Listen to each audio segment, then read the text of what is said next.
All right, we're making fruit gel.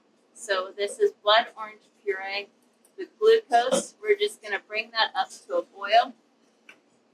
All right, once it comes to a boil, you can turn it off. And then in the cup, we have a mixture of sugar and pectin and H. So we're going to slowly add this. Pectin and H is thermoreversible.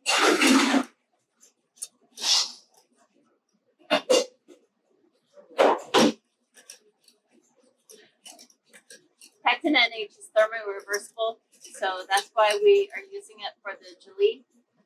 It's mixed with sugar so that it won't lump up as we add it to something hot. Thermoreversible pectin or pectin NH is low methexol. Pectin with an acid combination, so it'll set up with a small amount of sugar. And then we're just going to bring this to a boil to get that pectin to set.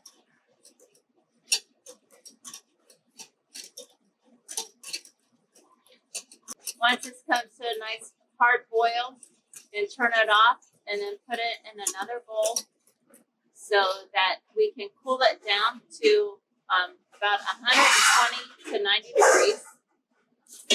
So we're going to cool this down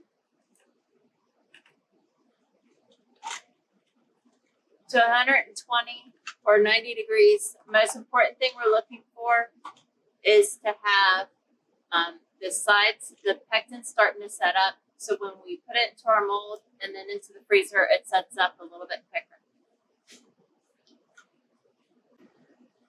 Keep in mind the consistency of the gel is more important at this moment than the temperature. That's just to give you a ballpark how close you're getting.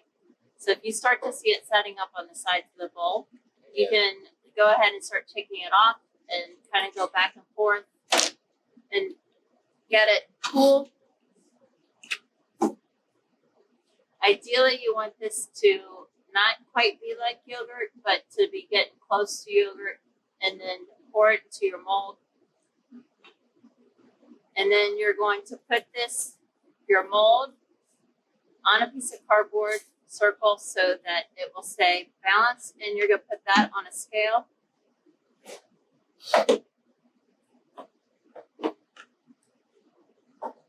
And we're going to put 200 grams of the gelée in the mold. And then we're going to put this in the blast chiller to set up until firm. All right, so this is caramel crème. And what we're going to do is we're going to start with, in a small pot, we have our milk and our cream. You're going to take that half of a vanilla bean and you're going to scrape the seeds out from both sides.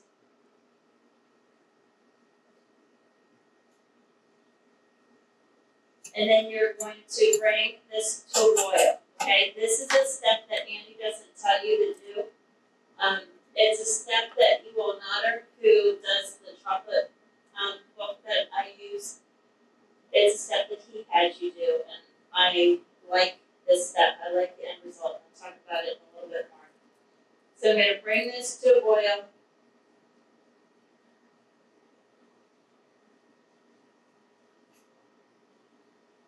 As soon as you scald it, so scalding is actually just before it boils, so when you see the bubbles, turn it off and then set it aside. So all we're doing is we're heating up the liquid. We're not bringing it to a full boil. Alright, so next what we're going to do is we're going to make our caramel. When we make our caramel, what we have in here right now is sugar, glucose, and water. So this is a wet caramel, okay? So what we're doing is we are going to cook this sugar till the moisture leaves and then the sugar starts to turn brown. Okay, so this is a wet caramel because we have some water in there. We're going to do another recipe later. It's a dry caramel. There's no water. So we're going to bring this to a boil. Notice I don't have any tools. Okay, we're just going to bring it to a boil till it has a nice brown color. The glucose in here will help keep your caramel from crystallizing. So just kind of swirl it around a little bit. Try not to let the ingredients go up on the side. So if it goes up on the side, then you're more likely to get some crystallization. We don't want that to happen.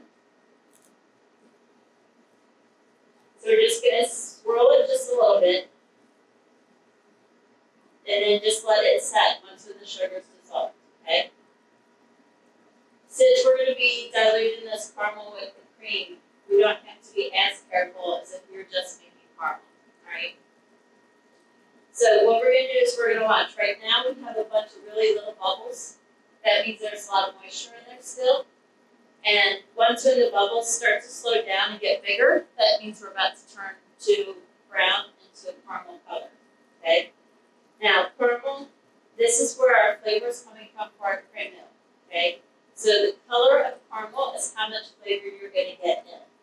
If it's a very pale color, then you're not going to have much flavor of caramel. If it's about the color of the table or slightly darker, it's going to be a nice rich flavor. If it goes too dark and it's almost as dark as the top of the cooktop, then it's going to be bitter. So we want to make sure we don't get bitter. We want to make sure we have a nice full color. Okay, so just before it gets really dark or burns. So you see how the bubbles are starting to slow down and they're building on each other and they're getting larger. So I'm getting very close. And this is when I just stay still and I don't move. So all the steam's coming off. And over here on this edge, I can see just a little bit brown. So I'll start to swirl it around because it's not caramelizing evenly. Because I don't want that side of the pot to get overcooked while the other side has no color. Make sure your pot is in the middle of the cooktop because that will make a difference. Alright, see that color? What I'm going to do is I'm going to turn this off because you're going to have carryover heat. So when it's about the color of the table is when I usually turn it off. And then I let that color just get a little bit more rich because that's going to be our flavor. Okay, so we want a nice amber color. And also when you turn it off, the bubbles start to go away and you can see that color a little bit easier. Okay? So when it got to about the color of the table is when I turned it off. For you guys in the other rooms, since you don't have a table, look at the door. The door is about the same color. Okay? Just so you have a visual reference.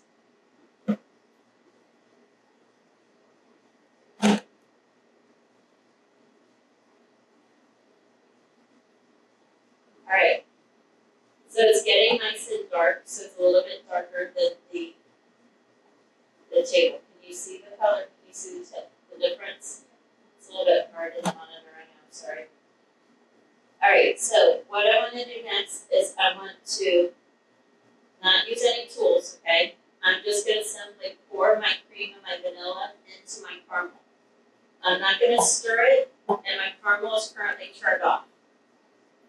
So the reason why we're scalding your milk and your cream first is to get the chill off of it, so that when you add it to the caramel, your caramel will dissolve easier into the liquid. Okay? If you have cold milky cream, then when you add it to the caramel, then the caramel will seize up. Alright? So, still no tools in here, right? I'm just going to swirl this around.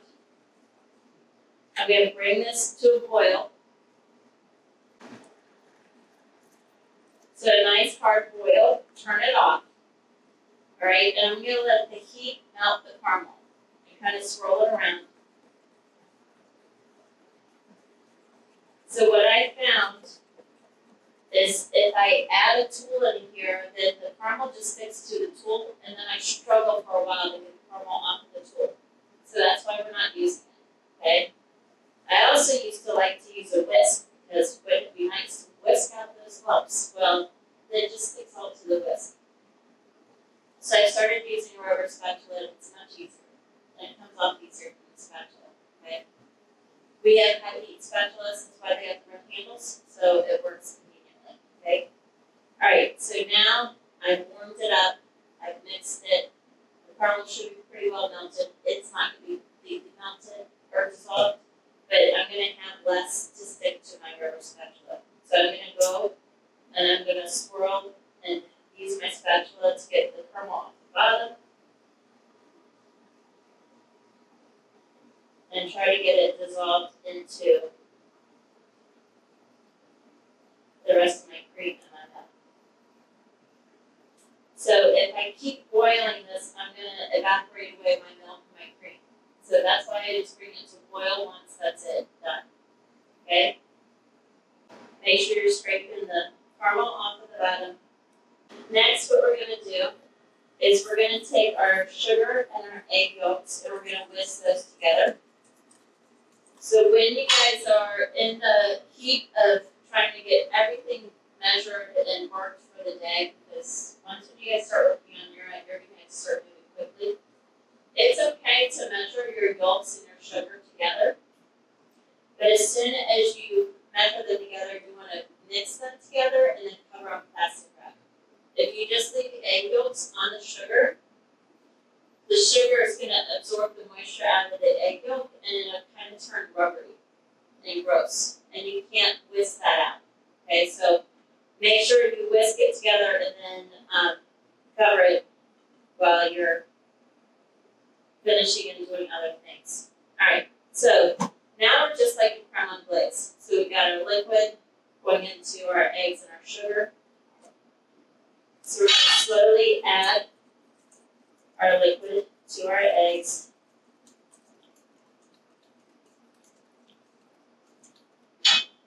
Add all of the caramel pieces, even the lumps, it's okay, and the vanilla bean.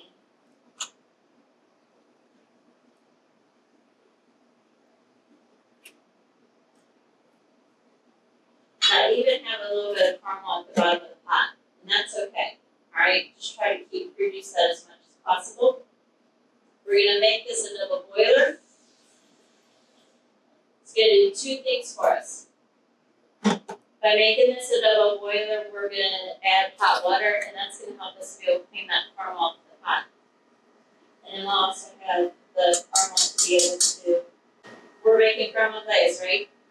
What temperature do we put caramel glaze to? Same as last week. 175, right? 130 kills the bacteria, 175 helps the eggs to set up so we can use it for our product, right? Alright, so bring the water to a boil, turn it down, cook to 175. Remember, the amount of steam touching your bowl means how fast this is going to cook, so you want a decent amount of steam, or a decent sized pot so you can get a decent amount of steam. Alright, so we're at 175, double check. Yep, turn it off. Before I forget, I'm going to add my salt. I was not happy I forgot that last time. Get my 1 1/8 of a gelatin sheet. So crème is just another type of custard, and it's so it's cooked over a double boiler, but then it is thickened with gelatin. Okay, so those crème are going to be thickened with gelatin. Some of them might have some chocolate that's going to cause it to thicken more so, but they generally have gelatin in them. Alright, so we stir this until the gelatin is dissolved, and then we let it sit for a minute just to make sure. Alright, once that sets and we know that it's dissolved, we're going to strain it to get rid of any possible pearl eggs, any extra pieces of caramel or vanilla bean, anything that's not going to make this a nice smooth texture. Now we're going to cool this down, and we want to chill this to about 50 degrees. Okay, so the purpose of this is we want to be able to unmold this, and this is our insert for an entremet, right? So we still need to make a milk chocolate mousse for our entremet, and if we can't get it out of the mold, we're not going to be able to put it together, right? So if I get my crème chill down, kind of like we did with our gel, our blood orange gel. If I get it to cool down, then it'll set up faster and freeze in the flash chiller a little bit quicker so we can unload it tonight. Ideally, if you guys choose to make the entremet similar to this for your buffet, ideally you would make this center and then you would put it in the freezer and then the next week you would put it together and put it in your home, okay? But we don't have quite that time. So we're trying to make it go a little bit faster. If you wanted to try to get it all into a mold in one night, you could. You just like what we did tonight, make it your very first thing that you do. So even though you guys aren't going to have the buffet like we've had in the past, you're still going to be time crunched and having to work quickly and efficiently, which is the most important thing we need you to learn from this. So you see how nice and brown my cream is? That means it's got a nice caramel color, okay, caramel flavor. And that's what we're looking for. If it's too light, it's not going to have enough flavor. If it's too dark, it's going to be bitter. Alright, one advantage of cooling this down also, not just so that this sets up faster, but also because there's vanilla beans in here. Okay? Vanilla beans, if you put this into a mold and the creme is too fluid, what's going to happen is the vanilla beans are going to settle and you're going to have the black seeds as a layer. Instead of it, now since we're chilling it down, it's going to float and it's going to look more visually appealing. So even if you don't need something set up right away, if you have vanilla beans in it, you want to chill it down enough so that the vanilla beans stay suspended and don't fall down. Okay? Great. I think we'll be okay. It's at 59 degrees. I think we'll be fine. All right. And now to help to make sure our mold is even and to make sure we don't have too much in our mold, we're going to scale it again. So we're going to put our cardboard to keep it level, our mold, and then our jelly or our gel, zero it out. And then we're going to put 150 grams of the cream milk. Make sure you wipe the bottom of the bowl so you don't get liquid inside. And then scale to 150. And then so you'll have a little bit extra. We'll put this in the flash chiller. Make sure all your gelatin corners are down. Now you're still sticking up a little bit. So we're making the milk chocolate mousse from Chef Chlebana's book, page 235. So what we're going to do is we're going to whip the cold cream to soft peaks on speed 6. That's 7. All right, and while that's whipping, we're going to make our creme anglaise. So our creme anglaise is milk and cream. We're going to bring that to a boil.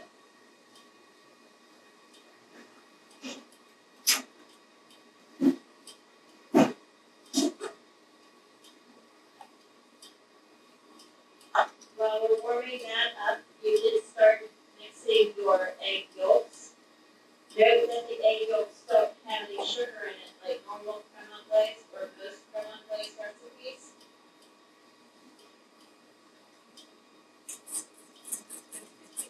So we want to get a little bit of air into our egg yolk.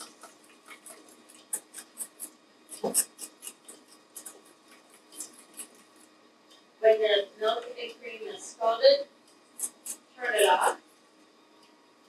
Slowly add, and with this, since there's no sugar in our egg yolks, we want to be extra slow with adding our cream and milk because we don't want to overcook or scramble our eggs, right? So we just want to temper it extra slow.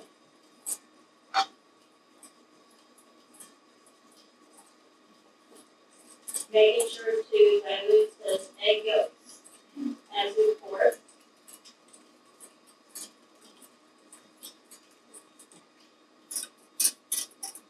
And then make a double boiler out of the pot, adding about an inch of water. So what's the rule of thumb with how much water? What are we looking for? Steam. Enough water to make steam, but not so much water that it's going to touch the bottom of the bowl. Okay, so then I'll cook it too quickly. Now be careful with mixing the cream at the slower speed. Remember last week, some people overwhip theirs a little bit. Okay, we want to make sure that we keep a close eye on it. So as soon as we can start seeing the whip hanging around, and we want to keep a very close eye on that cream. We just want it whipped enough so that you can pull the whip. When you lift up the whip, you get the whipped cream on it. Okay? So mine's getting very close. My water came to a boil, so I turned it down, and now I'm going to cook my creme anglaise. And what temperature am I cooking my creme anglaise to? 175.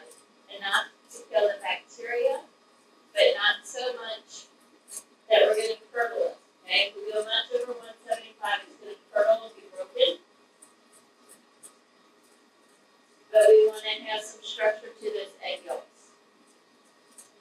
Alright, my cream is ready. Turn that off. And I don't have to worry about it anymore. So enough steam so it's cooking our creme anglaise, but not so much that it's billowing out from our pot and it's going to burn us. Okay? 175. Take it off the heat. Going to take that one sheet of gelatin that's been soaking for 10 to 15 minutes, right? Squeeze off the excess water, add it to the creme anglaise. When you think it's dissolved, give it a minute, let it set.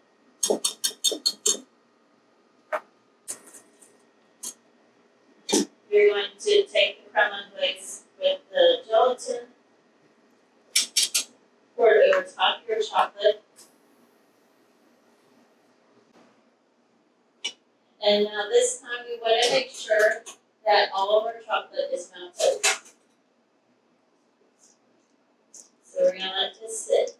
But we also might need to use our double boiler again. So just add a little extra heat to the chocolate and the gelatin and the anglaise. Make sure that all your chocolate is melted. As soon as the chocolate's melted, take it off of the heat. All my chocolate is melted.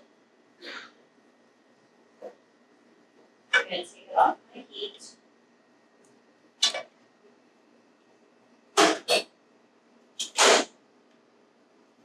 I am going to cool it down.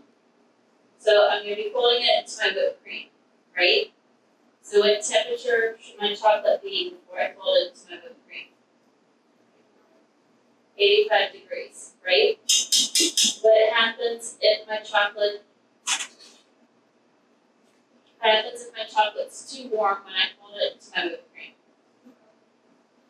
I'm going to deflate my whipped cream, right? What happens if it's too cold? I'm going to get lumps, right? Alright, so if I cool this down and it gets down to 80, 75 degrees, what do I need to do? Heat it back up with the double boiler, okay? So pay close attention to your temperature. This is a frequent mistake. So I'm trying to drill the numbers into your all's head so you constantly remember it, okay? It's not an occasional mistake, it happens quite often. Alright, so everything's melted, everything's ready, so I can add this to my ice bath to help it, but it's still like 99 degrees.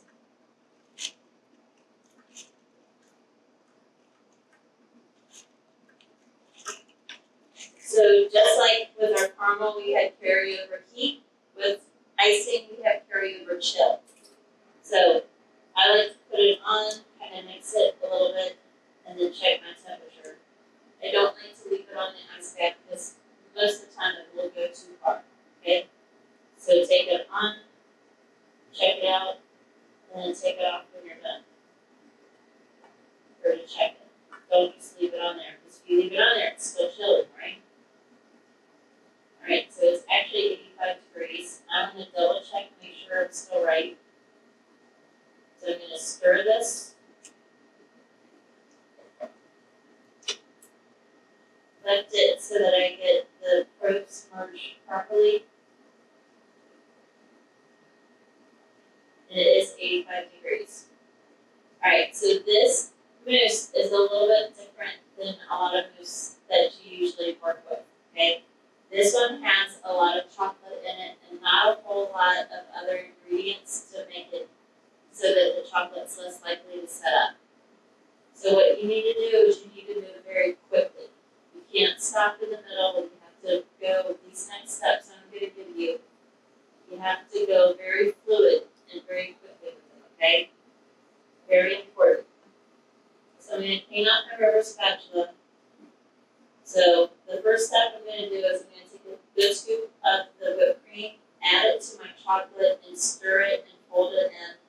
And then very quickly, before it's even completely it's completely combined, I'm going to take the chocolate, put it back in the whipped cream, and fold it until it's nice and smooth color. Okay? Very important that you do this quickly. I mentioned that. Okay? Alright, so a spoonful of whipped cream, folding it, not completely combined, and then I'm going to move it into my mixing bowl. Make sure you scrape all of the chocolate, get it into the mixing bowl, and then fold. Getting in the bottom, in the center, on the sides, as quick as possible. Okay? Making sure you scrape off your rubber spatula. And as soon as it's one even color,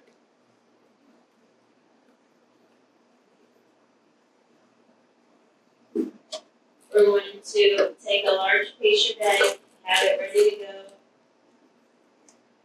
We're going to add the mousse to the pastry bag.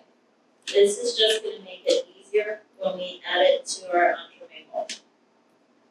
That didn't take very long. And it's very important that it doesn't take very long. Alright, so make sure you try to work as quickly and as fluid as possible. Twist the back side and then set it up so it doesn't go anywhere.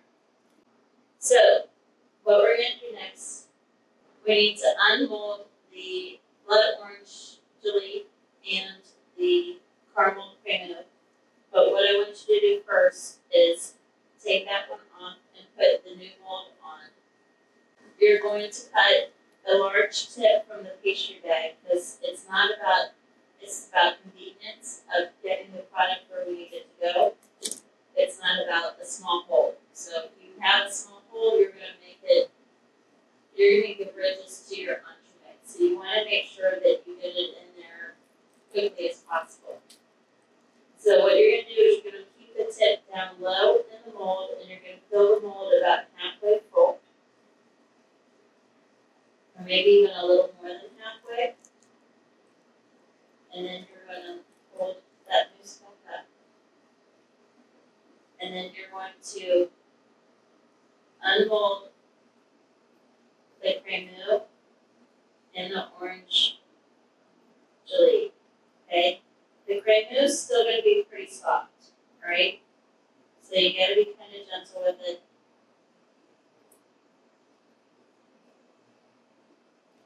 And then you're going to put this right in the center of our mold. So what we want to do is we want to press down so that our mousse comes up around it. And we want enough space to add a little bit more mousse on there, as well as our final base.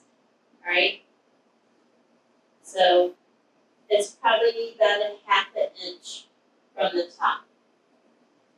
And then, because what we don't want to happen is we don't want to push so hard that we see the blood orange through the what's going to be the top of the entremet. Does that make sense? All right. So we're going to add a little bit of mousse going around.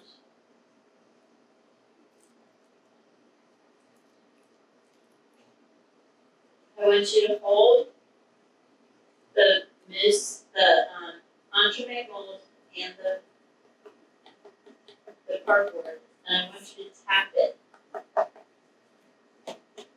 It's much easier to do this on the side of the table.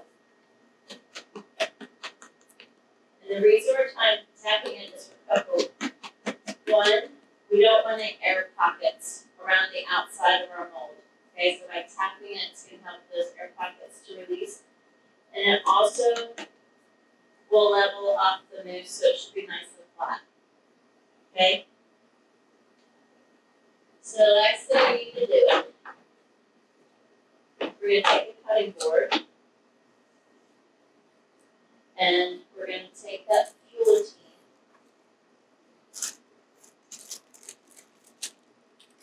and you should, in the guillotine, see some sort of a dent in it. Okay? So what you're going to do is you're going to release the guillotine from one side of the parchment, flip it over, release the other side, and then you want to be able to see where the dent was. And then what you're going to do is, so you're going to follow that dent on the outside, and then on the inside, we're going to use the cookie cutter that you should be able to see, but it's a little bit difficult. So put that in the center, and then press down. The cutter is a little bit sharper than the mold that we did the outside dent, so that's why we're doing the knife first, and then we're doing the cutter. All right, take out the center.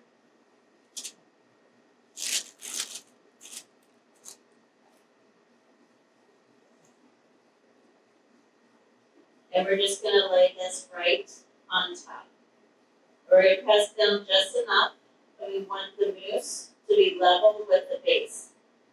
So the idea of the base is that when you're serving your guests, that there's something to move off of it. Okay, so we got something to get underneath and move it to the guest's plate. All right, it should be very thin so you can easily get a fork through it. So these are all like a 1/16 of an inch thick. And it should be solid, it shouldn't be soft. Okay, so that's what this is. There's plenty of scraps, so you guys can try it. We are going to wrap these up. Make sure your name is clearly marked on the cardboard. We're going to just wrap these up. We're going to put them in. Actually, you know what? While we do dishes, let's put them in the glass chiller. And then before we leave, we'll wrap them up and put them away. We're not going to unmold them. They take hours. Like they were just ready when I was unmolding the earlier class. Okay? So ideally when you're making an entremet, you want to make sure that you let this sit overnight. Okay? If you have a little bit of extra mousse,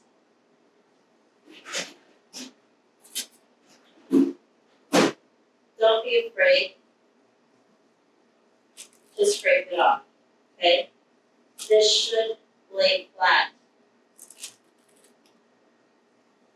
when it's sitting on its mold, or when it's sitting on the board. Okay? Any questions about this? Okay, we're going to put this back in the glass chiller. We're going to do all of our dishes and clean up, and we're done. Okay? So, don't get too excited. Remember,